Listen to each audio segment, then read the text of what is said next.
guys, welcome back to my channel. I hope you're all doing well, and today I am finally back with a new video after a little while of not posting. After my Create This Book flip through, I did take a break.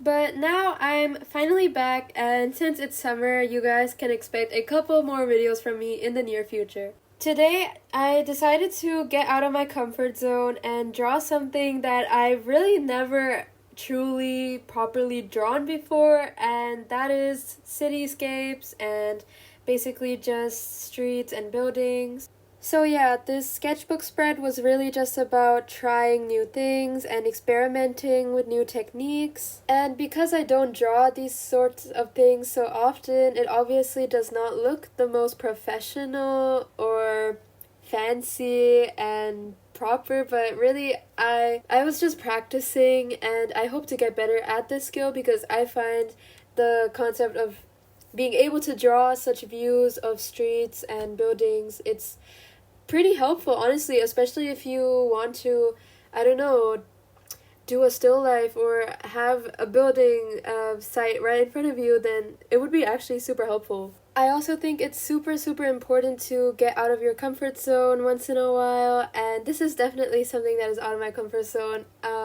If you haven't noticed in my past content, I really don't draw such buildings so often. The reason why I've avoided this in the past is because I just find it difficult to put things in the proper perspective. But I'm happy that I tried this out and did something new because it's definitely helped me, and it was a really good learning experience. As you can see, at the moment I'm just sketching out a whole bunch of different ideas. I really wanted to try doing all types of different sceneries. This time I did the coloring before the outlining because I'm using alcohol markers over here, and if I had done the outlining first, which would have been in my ballpoint pen, then it would have smudged the colors. I'm actually using a new set of alcohol markers which my friend gifted me for my birthday. So thank you so much to her, and it's actually an 80 pack, so now I have a lot of options to choose from when it comes to the colors and the shades. I really loved using these markers. It was so much fun to color in with them. My only difficulty was that basically all of my grays, even the ones from other sets, none of them were really the gray that I was looking for. None of them were light enough. They all had this darkish blue tint to them, as you can see with the street beneath the Eiffel Tower. I tried all of these different markers, but none of them had a lighter gray. And maybe it's also just the absorbency of the sketchbook paper I was using. I'm not really sure, but it's okay. So once I would be done coloring, like the main blocks of the sketch, I would go in with the outlining. And as usual, add all my little details and touch-ups with that. My favorite illustration actually has to be this one with the Eiffel Tower. At the end, I don't know, but it just looked really pretty.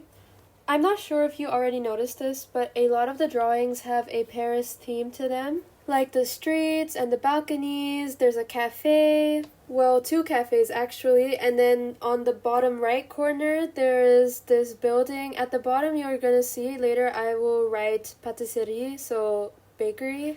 By the way, I have linked all of the reference photos I used for these drawings in the description in my Pinterest board. I also experimented with different color schemes for each of the drawings, so some of them had a lot more neutral color palettes, and like this cafe or the drawing of the street of buildings on the top left corner, that is super colorful. This drawing at the bottom left corner, I just left it plain and simple with the outlining because I had a feeling it was becoming too much with all of the different colors. So I wanted to keep one of the illustrations plain. As you can see for the second cafe drawing, I went with these light pink tones. Well, you can also see all of the markers and how they're all messily spread out. Overall, it was really fun to use these markers. It was just a bit hard because I didn't know how the colors would appear on the paper exactly, and that is usually the case when you have a new marker set or any art supply in general. Another thing I found difficult is how to draw these little details properly in 3D perspective.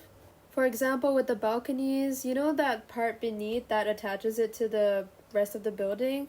That was pretty difficult to draw, but overall, it was still okay. Like, it still looks good in the end. because there's just so many details with this and no one's really looking up that close either. So what was more important was how it came out in the end and how everything looked in the bigger picture.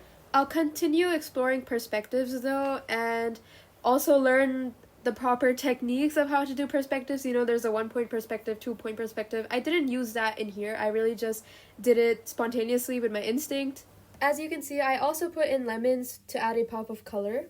Comment down below which one of these drawings is your favorite. To finish things off, I just went in with the final details like here, and I really enjoyed drawing this one. Like I said, the outlining was super fun. I feel like just because there was so many details and I was being pretty free with this too, wasn't really focusing on making it look perfect. Here I add in another lemon branch, coloring that in. Ironically, this marker was called lemon yellow. Here is the end result of this page. Overall, I really like how this turned out and how all of the drawings look together. There are some that I like more than others. Like for the drawing on the top right corner, this one, I feel like I would have wanted the colors to be a bit lighter. And also the first bakery over here, I would also have wanted to done more pastels, and probably I would have also replaced the green with a more pinkish tone in hindsight. That's it for this video. I hope you guys enjoyed it and liked the artwork I made in it. If you did, then please leave a thumbs up and subscribe if you haven't already. I will see you guys in the next video. Goodbye!